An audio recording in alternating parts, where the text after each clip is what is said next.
All right. In this video, we're going to be talking about the distributive property as it's concerned to algebraic expressions. So our learning intention today is to be able to apply the distributive property to generate equivalent expressions. And we'll know that we're successful if we can explain how to apply the distributive property. And you can use the distributive property to simplify algebraic expressions. All right, so using the distributive property, that's all you're seeing on this first page. So the first section, to distribute inside the parentheses, you're going to multiply each term inside the parentheses by the number outside of the parentheses. Okay, so here's your example. We have A times B plus C. That would then become A times B plus A times C, because I'm going to go like this. I'm going to go A times B and A times C, which would then look like this. Or it might be subtraction in there, and then it would be A times B minus A times C. Okay, so I'm going to take A times B minus A times C, and it would turn into this problem.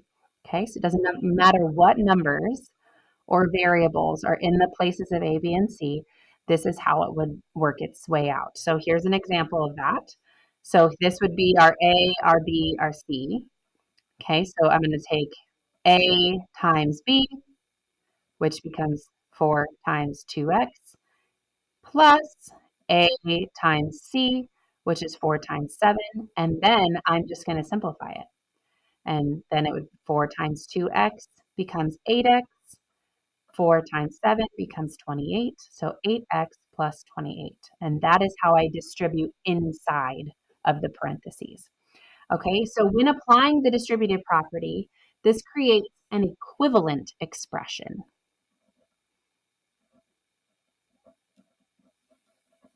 So you might be wondering, what's an equivalent expression? An equivalent expression is an expression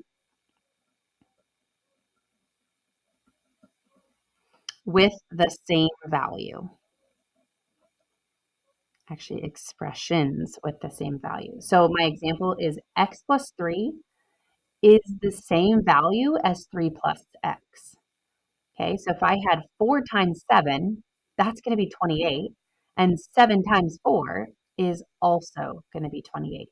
So when I look at this type of problem, A times B plus C, and then I rewrite it as A times B plus A times C, they're going to equal the same exact number. Okay, so that's what it means by equivalent. It means that they are going to have the same value. They are equal. Okay, any questions on this section? Please make sure you notate them so we can talk about it during the recap. All right, so let's flip over our page. So here's our guided practice. And I'm going to walk you through these 4, and then you're going to have 5 of them at the bottom that you're going to work on your own. Okay, so I am going to distribute here. So I'm going to take negative 1/3 times 3n. So I'm just going to give you a visual here. So my first one is going to be negative 1/3 times 3n. So how do I do that? Okay, I'm going to do negative 1/3 times, if it's a whole number, we know that it's always that number over 1 when we write it in fraction form, right? So negative 1/3 times 3 over 1.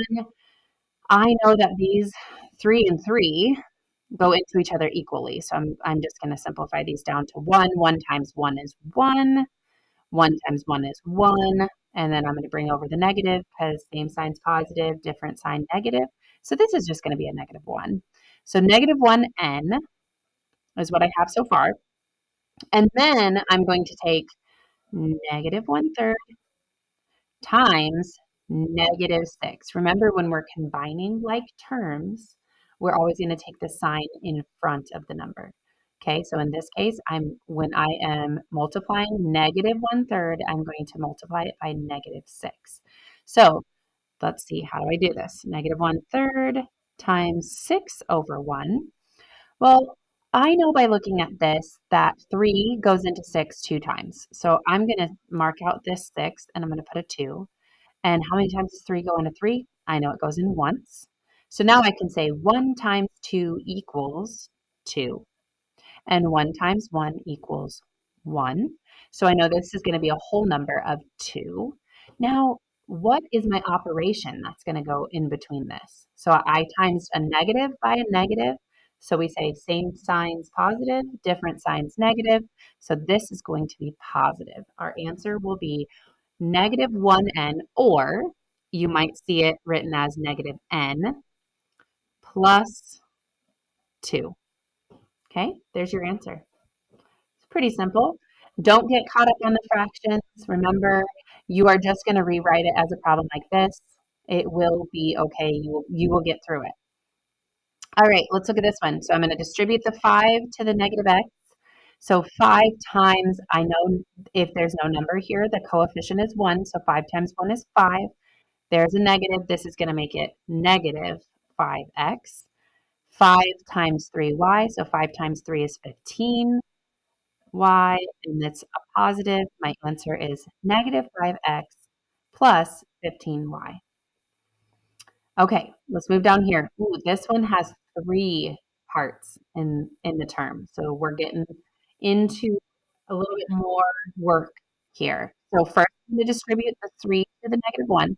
So this is a negative and a negative. I know it's going to be positive. 3 times 1 is 3 plus negative 3 plus 2x. Well, different signs negative. So 3 times 2 is 6. Different sign, it's going to be a negative 6x. And then I'm going to say negative 3 times 7, also different sign. So I'm just going to put my negative there. 7 times 3 is 21. I'm not done yet, because now that I'm here, I can go back to what I learned in the first section of this unit, and I'm going to combine my like terms. Where do I have like terms? This guy and this guy. They're both like terms. So 3 minus 21, I'm going to think, okay, this is different signs, so I'm going to subtract them. 21 minus 3, which is 18, and then I'm going to take the sign from the larger number, which is the 21. So I have negative 18. So now I'm going to rewrite this. When I'm rewriting my expressions, I'm always going to put the answer with the exponent first. So this term, negative 6x, and then I'm going to put the 18, and it's a negative 18. So negative 6x minus 18 would be my final answer. All right, let's look at one more. So we have negative half times 6n, so a negative times a positive, so it's going to be negative. Let's see, negative half times 6 over 1. So how many times does 2 go into 6? It goes in 3 times. 2 goes into itself once. So I'm going to say 1 times 3 is 3. 1 times 1 is 1. It's going to be negative because different signs negative. So this will be negative 3n.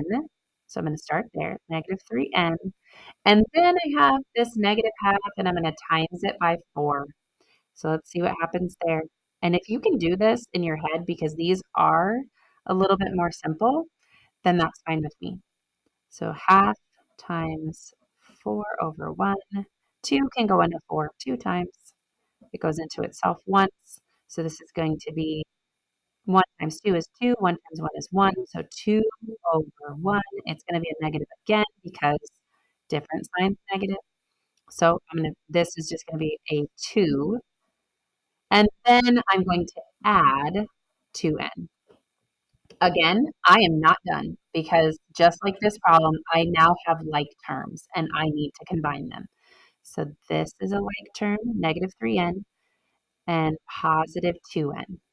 Different signs, so I'm going to subtract them. So 3 minus 2 is 1. Take the sign of the larger number. It's going to be a negative 1. So I'm going to write it without the 1 because that's how I like to write it, because I know that that 1 is just invisible anyway. So I'm going to say negative n minus 2. So here is my final answer, negative n minus 2. Okay? I want you to try these problems down here. You work through these, and then we'll talk about them together. Okay. So if you're confused, you can ask questions, you can get some help. I would love to help you. Make sure that you're advocating for your own learning. So if you don't understand it, you need to talk to me and then we can get it figured out. Okay. All right. I hope this helps you know how to use the distributive property when you are applying it to be able to simplify algebraic expressions. Have a